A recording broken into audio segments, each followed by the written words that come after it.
thanks to Sanil Joseph, who sang so beautifully a couple of times today, to Professor Pramila Paul for such a kind and gracious introduction, for which I'm sure she spent a lot of time doing research, for the excellent explanatory introduction by Dr. Malarvali Jayant, who traced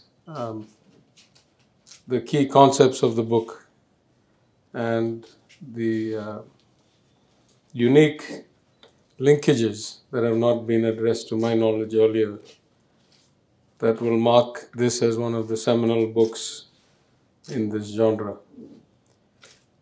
I am thankful also to Dr. Damani Christopher, the principal, for his continued goodwill and support over the years, ever since I met him.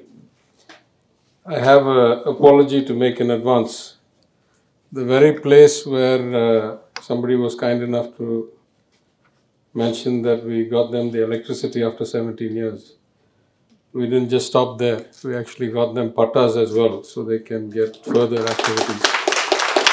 So I apologize because we are late to go and give them the pattas. So I'm going to run from here in about 20 minutes when I finish. That's the reason I'm leaving, not for anything else.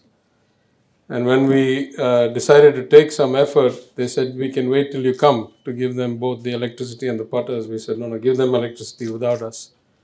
The pattas can wait, we'll come and give them in a week. So, in some sense, I'm going to try and add what little different perspective I can to this event. I must first say that the reason I accepted this immediately, I think there's some kind of destiny or a closing of the circle for all of us. I'll mention why in many ways this is a natural connect for me. But the earliest one is that I had actually bought his first book, the 2009 book on the Dravidian rhetoric. And I was quite surprised that an American had written that book. And I didn't know the history, I didn't understand why, and so forth. So I got that book. I must also confess that ever since I entered politics, I buy about 5 times the number of books I read, because I just don't have the time. So though I read excerpts of it, I have not finished the book. I have about 50 opened and not yet finished books. But there is a natural equilibrium and balancing of the world in so many ways. Let me start just off the top of my head, half a dozen of those that link me, this event, this college, Professor Bate, in this kind of circle of life.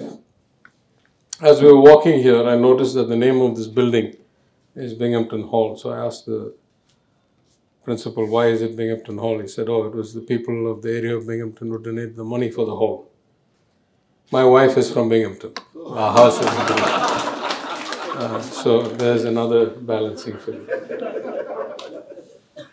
The history of American contribution to India, Tamil Nadu, Madurai, the Dravidian movement and Tamil culture's exposition to the world is not talked about enough. Just through family history, I happen to remember that 2 professors, a husband and wife, I think at the time from the University of Chicago, though they later were in places like Princeton. As you know, the 3 or 4 major universities in the US that do anthropology and cultural studies of India are Chicago, Princeton, Yale, and Columbia. So in the 60s, 2 of them came down, Stephen Barnett and Marguerite Ross Barnett. I'm sure some of you have heard of them. Stephen Barnett's PhD as an anthropologist was about the Tondai Mandala Muliar community, the community I was born into. And it traces its history and its customs and how they came to arrive at an intermarriage system that on the one hand was biologically sound and reduced the likelihood of genetic problems without understanding genetic theory, that is going back hundreds of centuries. And on the other hand, kept the wealth within the community, so to speak. And it's fascinating because you don't really think about this, but if you read his research, he goes on to say that once they realized what kind of intermarriage was acceptable and not, it evolved into naming people in such a way that you automatically could tell who was marriageable and who was not. So I call my father's brother Periyappa, meaning he's the same as my father and I cannot marry his daughter. But I call my father's sister Atte, which means she's not Periyamma, she's on a different genetic line. And it's amazing that all this is embedded into the culture. You actually go and read this, and it's amazing how much trial and error without the lack of genetic theory had come. So that's the kind of research that happened. Margaret Ross Barnett was a political scientist, and her PhD was on the politics of cultural nationalism, how the rise of the Dravidian movement and the DMK occurred. And that was even more fascinating, and she went on to have an illustrious career in many places, including as the president of the University of Texas in one of the centers. And so, those are the latest examples. Really, the history of the linkage of American missionaries and Madurai goes back to at least 1881 and maybe before that. I've had occasion to comment on that in my visits to Lady Doak College, to Fatima College, though that was a different French missionary, but also to the Grace Kennett home, the adoptive mother of Grace Kennett, the lady doctor missionary from the US. So as far as Kodaikanal, Battalagundu, Dindikkal, Madurai, all these places are concerned, it was the American missionaries that first brought medical education, medical treatment, medical facilities, common education, and fundamentally contributed to the development of society, even though they were not the colonializing power. There's some very interesting letters I discovered during my research between all these missionaries who were posted in Madurai and their home kind of bases, which were largely in New England, in New York, Boston, Maine. And I think the biggest repository of that is actually at the Harvard University Library. So I think there's some interesting work to be done at some point. I was struck in the video about his comment, about Professor Bate's comment about worldview, a language that would give a worldview. It's a bit ironic because when I was young, my father, I must say, literally drove me to the United States. I had no interest in going. I was very happy where I was. And he insisted I go overseas precisely for this reason, to gain a worldview at that age when my mind was not yet fully formed and my views were yet to be crystallized. So in that sense, this is a kind of continuous loop. There's so much that is common across humanity, the values, the basic nature of kindness, of grace, of empathy, of sympathy. And, my grandfather actually suffered or benefited from the same outcome. My grandfather was very reluctantly driven to the United Kingdom when he was about 12 or 13 by his Chitapa after his father died. And he lived in Cambridge for school, in Oxford for college, in London for his bar, to pass the bar. And then when he came back not knowing Tamil because he'd been away for 14, 15 years. And then, of course, he went the other way. There's no saint like a reformed sinner. By the time he passed, he was known as Palanivel, P.T. Rajan, among other things. He started the Thiruvalur Kalagam, which was quoted here earlier, and contributed enormously to many temples, from Sabarimalai to Madurai Meenakshi to Vadapalani to Kasi Viswanath Temple in Tenkasi. And when I think about language, I'm struck by something my grandfather wrote in his memoirs. And he says one of the great Tamil scholars that he learned from was Karmega Konar. And he asked Karmega Konar one day, I'm trying to translate something. And there's a line about a somber ceremony on the passing of somebody. What is the right word? What is the right translation in Tamil for somber? And Karmega Konar said, I'll think about it, I'll come back to you. And a couple of days later he said, actually there is no word. Because you see, words in a language are created or evolved to describe emotions, outcomes, circumstances. In our culture, even a funeral is a celebration of a life and a big gathering and loud and raucous. So we don't have really anything called somber because we don't have such functions. So in that sense, we are all learning all the time. As much as I feel I've benefited from a good education, certainly my years in America helped shape a lot of my views.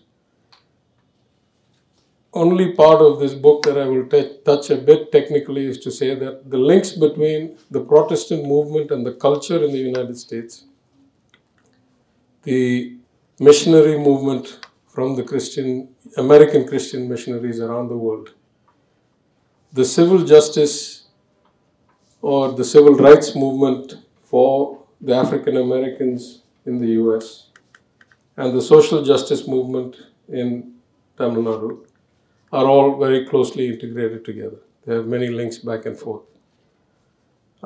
Just as the most recent one, I will tell you that in my response to the budget debate this year on the 19th of August or 18th of August, I quoted, among others, Langston Hughes and Martin Luther King Jr. about why social justice and why equal rights and why equal opportunities are crucial, and how the lack of those can make a society toxic and potentially explosive. Our Chief Minister, in the course of these recent proceedings, declared that September 17th, the birthday of Periyar, would be called the Social Justice Day, and we all took an oath.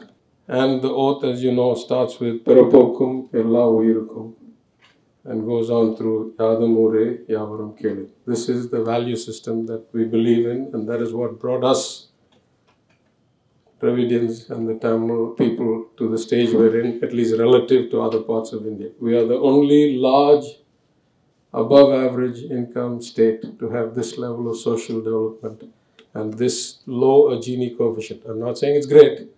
I'm saying it's much better than any other part of India in this integrated way of both economics and social justice. So in that sense, I am happy to participate. I am thrilled that I had the opportunity. I didn't personally know Professor Bates. I didn't have a chance to interact with him. I've read some of his work. I look forward very much to reading more of it. Certainly, the ability to communicate ideas, the ability to have them penetrate the masses, the ability to have people absorb them, repose faith in you, and then follow you through the cultural revolution and the structural improvements that change requires. That's really what politics is all about. And in that sense, though many people ask me, how did you leave being a senior managing director in a large global bank and the comfortable life to come back? As the principal said, some of it was destiny. I came back to follow what was my destiny. But the heart of it is a faith in humanity. See, politicians, the system, government, we reflect humanity. We don't fall from the sky. We don't, get visas and come from somewhere. We are from society. So if we believe that society has redemptive value, that the basic human nature is for truth, for fairness, for level playing fields, for social mobility, for access, then we fight the good fight. And if we don't have that faith, then at least for some of us, we have better things to do and better ways to make a living and better quality of life doing other things. So for me, the decision was, do I fundamentally believe that human nature in itself is for the right values, and therefore people like us can make a difference, can engage the public? Because the real task for a politician is not just to be a good leader, not just to understand the issues, not just to filter the right and the wrong, but to be able to communicate that so that it becomes the topic of debate at the tea shop, at the vegetable market, in the bus stand. If we do that, then if, as I believe, human nature is inherently good, then we get the good outcomes. If we cannot do that, then we have ourselves to blame first, that we cannot get it to the people. So in that sense, whether it is a question of faith, of the Protestant faith, or the civil rights movement, or the social justice movement, whether it is in English, whether it is in Sri Lankan Tamil, whether it is in Mede Pechu of the Dravida Iyakam, it all comes down to this. Can we articulate the values, the principles, the vision, the hope for a better future to the people, irrespective of their education, of their context, of their background? And if we can, then we will be successful and our work will be meaningful. And if we cannot, then it won't. So I'm very happy to have this opportunity to release this book.